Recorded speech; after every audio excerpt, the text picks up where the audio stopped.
நமது தாய் திருநாட்டில் வசிக்கும் அனைத்து நடுத்தர உழைக்கும் வர்க்கத்தினருக்கும் முன்னாள் படைவீரர் ஆவடி கஜேந்திரனின் பணிவான வணக்கங்கள். நான் இந்த காணொளியில் பணக்கார வர்க்கத்தினரை பற்றி பேசப்போவதில்லை. அவர்களை பற்றி நமக்கு கவலையும் இல்லை.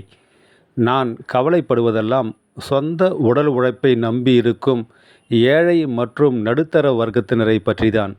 காரணம், இவர்கள்தான் தங்கள் குடும்பத்தின் வாழ்க்கை தரத்தை எப்படியாவது உயர்த்தியாக வேண்டும் என்ற கட்டாயத்தில் இருப்பதால் பல்வேறு ஏமாற்று போலி நிதி நிறுவனங்களின் கவர்ச்சிகரமான விளம்பரங்களை நம்பி, அதுவும் தொலைக்காட்சியில் அந்த போலி நிறுவனங்களின் விளம்பரம் வந்துவிட்டால் போதும், கண்மூடித்தனமாக தங்களது உழைப்பின் சேமிப்பை எல்லாம் அது போன்ற நிதி நிறுவனங்களில் அதிக வட்டிக்கும் வருமானத்திற்கும் ஆசைப்பட்டு முதலீடு செய்து கடைசியில் ஏமாற்றப்பட்டு செய்வதறியாது நிர்கதியாக நிற்கின்றனர்.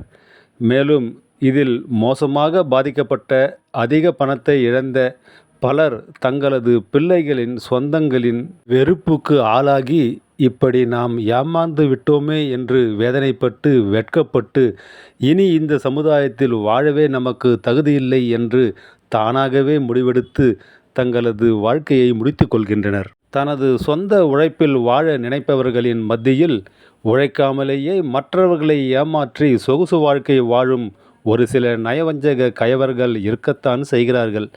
அவர்களிடமிருந்து பாவப்பட்ட பணத்தை லஞ்சமாக பெற்றுக்கொண்டு மனசாட்சி இல்லாத ஒரு சில காவல்துறை அதிகாரிகளும் அரசு அதிகாரிகளும் பதவியில் இருக்கும் அரசியல்வாதிகளும் அவர்களை கண்டு கொள்ளாமல் வளரவிட்டு பிறகு ஏமாந்த அப்பாவி மக்களையே குறை கூறுகின்றனர். இதுதான் மிகவும் கொடுமையாக உள்ளது. வெந்த புண்ணில் வேல் பாய்ச்சுவது போல் உள்ளது. பொதுமக்கள் மீது உண்மையாக அக்கறை இருந்தால் அரசும் காவல்துறை அதிகாரிகளும் பொதுமக்களுக்கு ஊடகங்கள் வாயிலாக போதிய விழிப்புணர்வு பதிவுகளை அதிகப்படுத்த வேண்டும். மேலும் போலி நிதி நிறுவனங்கள் அதிக வட்டி தருவதாக கவர்ச்சி விளம்பரம் செய்யும் போதே அவர்களை தீர விசாரித்து திட்டங்களின் சாத்தியக்கூறுகளை நன்கு ஆராய்ந்து தவறாக இருக்கும் பட்சத்தில் அவர்களை ஆரம்பத்திலேயே எச்சரித்து அந்த திட்டங்களை தடை செய்ய வேண்டும். அப்படி செய்ய தவறினால் அது பொதுமக்களுக்கு செய்யும் பச்சை துரோகமாகும்.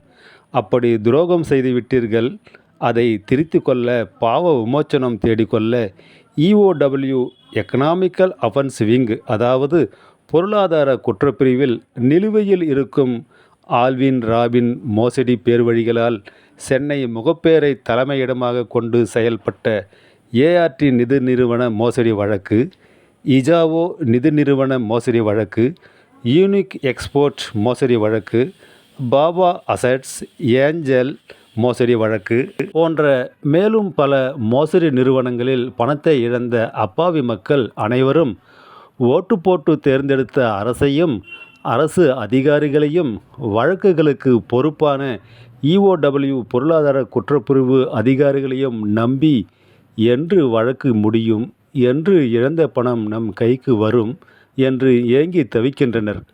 பலர் மன உளைச்சலில் உடல் நலிவடைந்து இறந்தும் போய்விட்டனர். ஆனால் வழக்கு நடந்து கொண்டுதான் இருக்கிறது. குற்றவாளிகளின் சொத்துக்களை கைப்பற்றி வருகிறோம் என்ற ஒரே பதிலை, ஒரே நாடகத்தை பல வருடங்களாக நடத்தி வருகின்றது EOW. இதற்கிடையே வழக்கை விசாரிக்கும் அதிகாரிகளும் மாற்றலாகி சென்று விடுகிறார்கள். ஆட்சி பொறுப்பில் இருக்கும் அரசும் மாறிவிடும்.